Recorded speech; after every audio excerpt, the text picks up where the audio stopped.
Kata Rasulullah Muhammad SAW, barang siapa yang memperjalankan dirinya untuk sampai ke majelis ilmu, maka Allah akan mempermudah jalan ke surga baginya.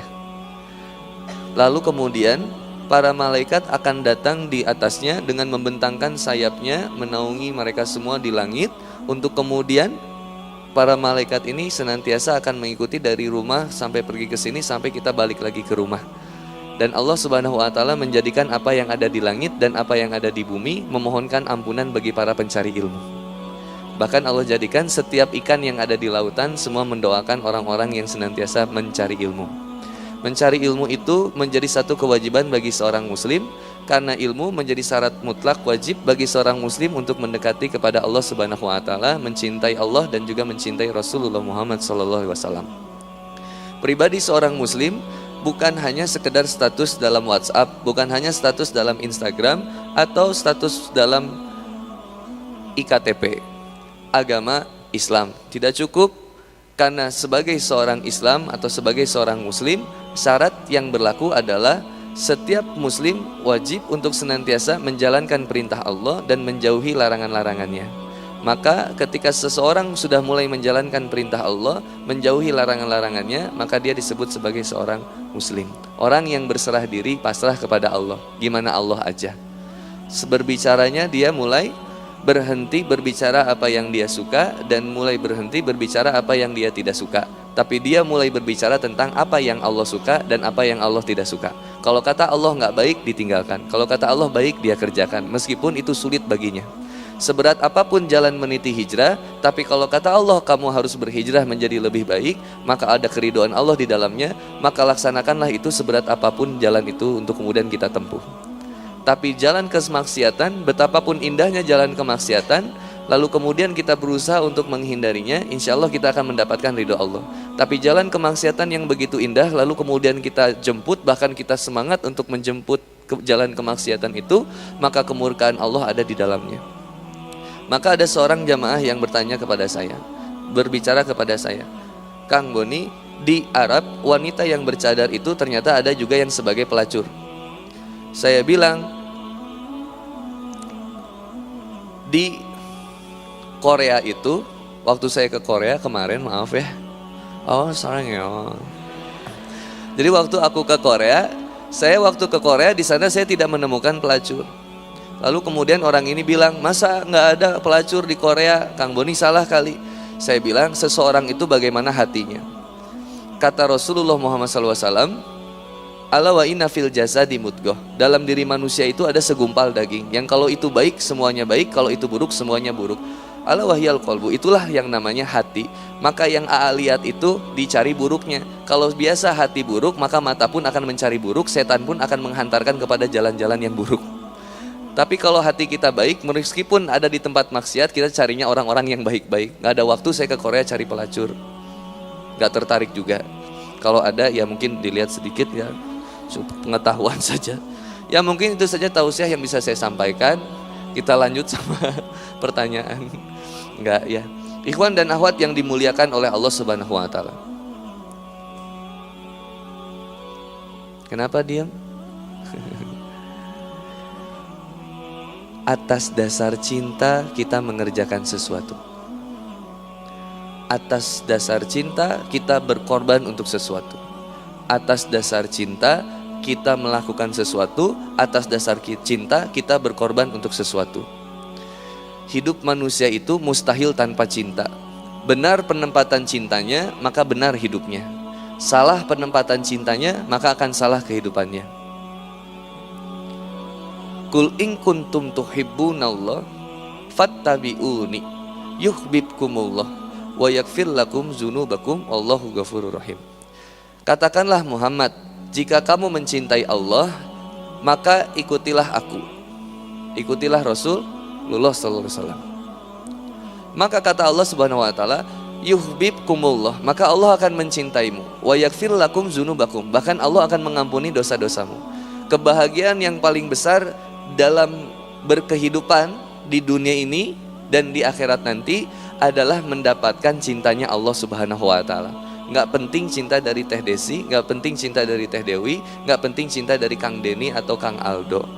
Meskipun Kang Aldo sudah nikah dengan Teh Desi, jangan berusaha untuk kemudian kita memaki-maki itu, karena Allah sudah menyiapkan jodoh yang terbaik untuk kita.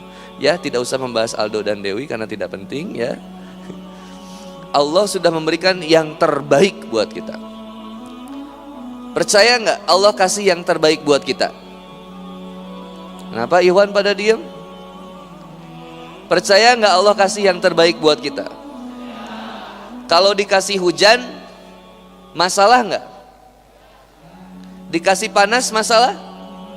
Dikasih macet, masalah?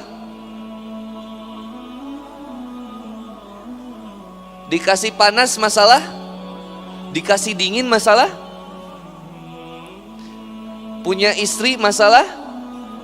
Nggak punya istri, masalah? Nah, jadi masalah. Punya suami, masalah? Punya anak, masalah? Sekolah, masalah? Kerja, masalah? Aneh, ada orang yang pengen sekolah, begitu masuk sekolah pengen gak sekolah, gimana coba? Katanya pengen sekolah, udah sampai sekolah pengen mabal, kan aneh. Katanya pengen pinter, tapi begitu ditanya mau sekolah atau tidak, dia bilang saya senang tidak sekolah. Bagaimana mungkin bisa didapatkan tingginya prestasi keilmuan kalau tidak belajar? Ada mahasiswa pengen IPK cum laude, cum laude. Ada mahasiswa yang pengen IPK-nya cum laude, tapi nggak pernah kuliah, mungkin atau tidak? Nggak bisa. Makanya pernah saya sampaikan, kalau ada mahasiswa yang kuliah, lalu tiba-tiba dosennya nggak ada, lalu dia marah-marah ke bagian akademik karena dia meminta pihak kampus menyediakan dosen pengganti, karena pada hari itu ketika dia datang pagi-pagi dosennya tidak ada, sedangkan dia sudah membayar mahal, lalu dia demo ke bagian akademik, saya nggak mau tahu, harus ada dosen hari ini, karena saya ditugaskan untuk belajar menjadi mahasiswa yang terbaik di Indonesia. Kira-kira mahasiswa ini dimusuhi sama mahasiswa yang lain tidak? Dimusuhin. Makanya dia akan disebut mahasiswa radikal, mahasiswa yang berjuang di jalan kebenaran. Aneh, lucu negara kita mah ya. Ya maksudnya lucu hal-hal yang seperti itu. Sekolah banyak, yang terdidik sedikit. Sekolah banyak, akhlak semakin buruk. Kenapa bisa terjadi tawuran? Karena sekolah dengan syahwat, bukan sekolah karena ibadah. Maka ketika sendiri itu ibadah atau masalah? Kenapa jadi ngahuleng gini ini? Sendiri ibadah atau masalah? Wa ma khalaqtul jinna wal insan illa liya'budun. Allah tidak menciptakan jin dan manusia kecuali untuk beribadah kepada Allah. Maka apapun yang ada dalam kehidupan ini semua bernilai ibadah. Maka sendiri ibadah atau masalah? Kan gitu. Menikah ibadah atau masalah? Punya suami ibadah atau masalah? Punya istri ibadah atau masalah? Punya istri lagi ibadah atau masalah?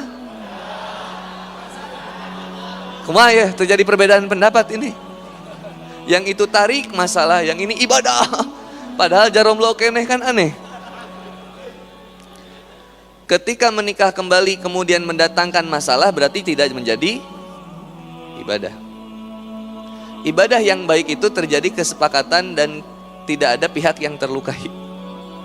Tapi dalam hubungan rumah tangga yang dijalin hubungan karena Allah Subhanahu wa Ta'ala, ketika menemukan permasalahan dalam rumah tangga orang yang muslim itu, masalah itu menjadi potensi ibadah. Tapi bagi seorang manusia yang menikah bukan karena Allah Subhanahu wa Ta'ala, masalah itu akan menjadi potensi untuk perpisahan. Padahal perpisahan itu sebuah kepastian, ditinggalkan atau meninggalkan itu sebuah jawaban. Awas ya kalau jadi quotes. Ini dunia, brother. Ternyata simple kehidupan ini. Tinggal memperbaiki apa yang kita cintai. Kalau yang dicintainya Allah, maka dia akan selalu yakin apapun yang diberikan oleh Allah itu yang terbaik. Maka ketika cara pandangnya seorang muslim, putus itu azab atau hidayah? Azab atau hidayah? hidayah. Kenapa kita suka memandang itu sebagai sebuah azab?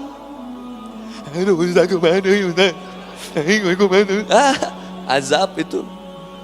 Padahal putus itu menjadi jalan daya. Coba dipikir-pikir lagi sama kita. Nikmat brother hidup ini sebenarnya. Cuman kita banyak mengeluh aja. Karena kita terlalu sibuk mencari yang tidak ada dan tidak mensyukuri apa yang ada. Mau sampai kapanpun Kang Boni, saya pengen makan buah, kan tidak ada buahnya. Kalau ada maka menjadi nilai ibadah. Ketika tidak ada dipermasalahkan, maka ini menjadi potensi masalah, dosa jadinya.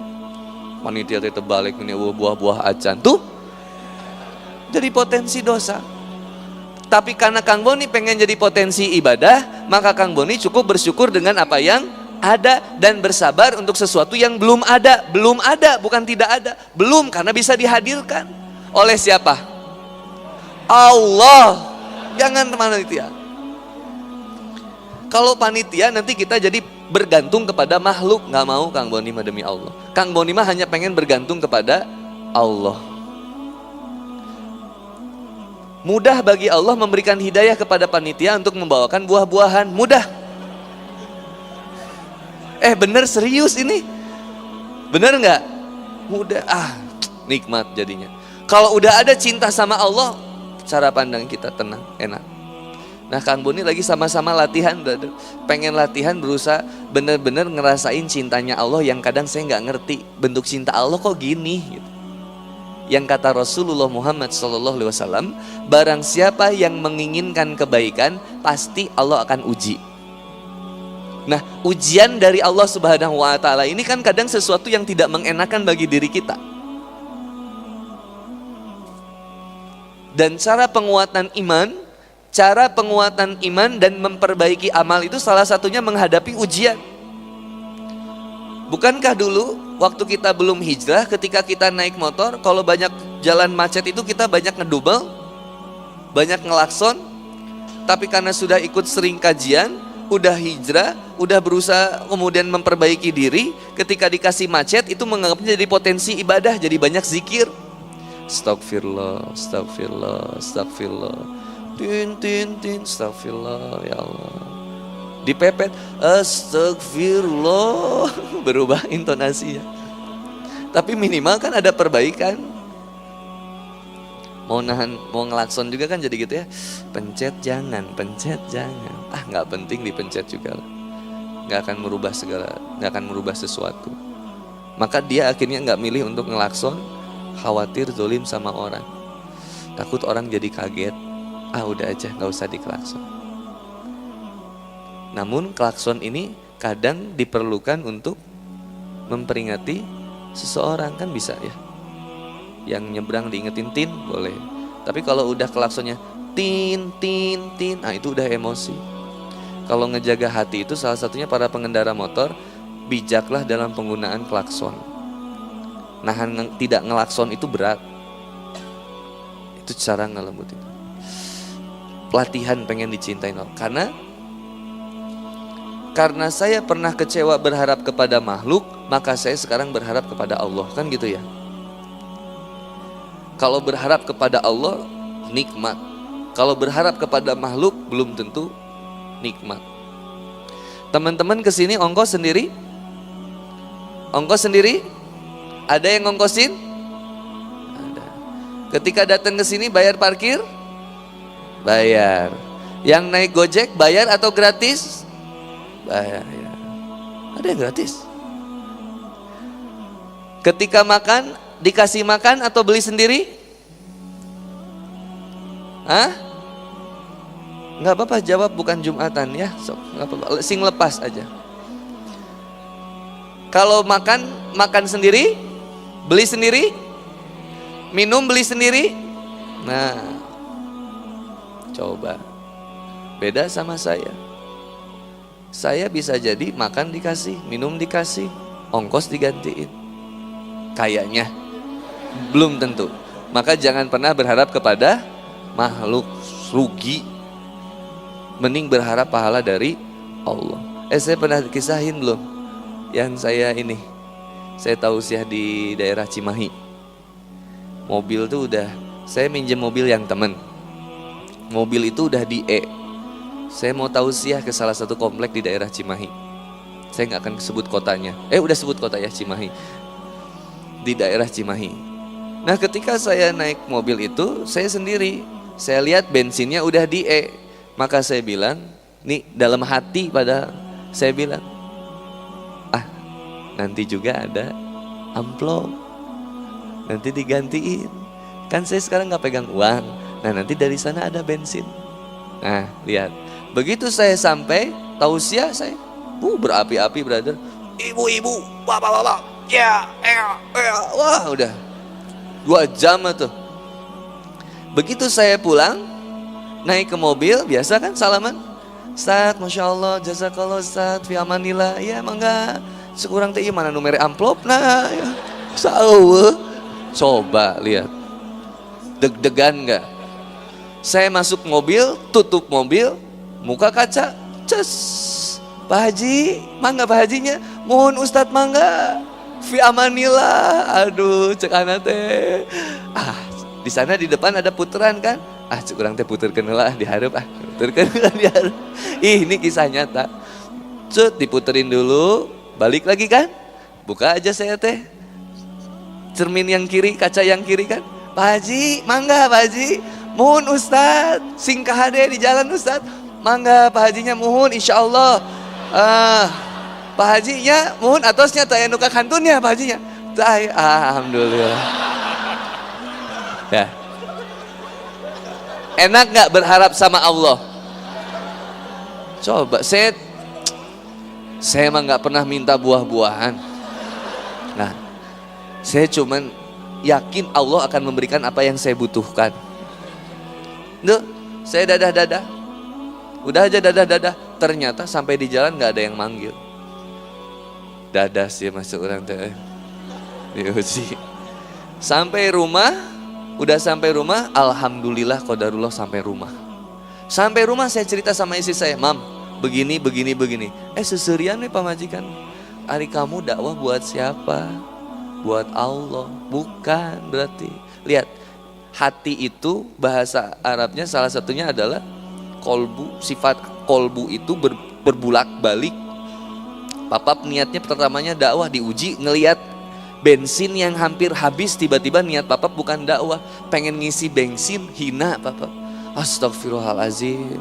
Tobat pap, nya geus ya geus urang teh. Astagfirullah. Tiba-tiba ada telepon. Terus telepon. Assalamualaikum Ustaz. Waalaikumsalam. Punten ieu sareng sa? Abdi Pak Haji nu bieu di Cimahi. Oh iya mun Pak Haji kumaha? Iya ya nu ka kantun. Geus telat lah Pak Haji lah. Geus tekudu lah Pak Haji. Atos Pak Haji hatur nuhun ya atos. Henteu imah amanah Ustaz tekedah Pak Haji atos alhamdulillah abdi kenging ieu muhasabahan kanggo abdi tobat. Henteu Pak Haji Ustaz imah kedah imah ditampi imah amanah ti jamaah. Transfer we Pak Haji lah. Coba keikhlasan itu aduh. Tipis, berat. Makanya kita pengen banget ngebersihin hati kita supaya cintanya sama Allah.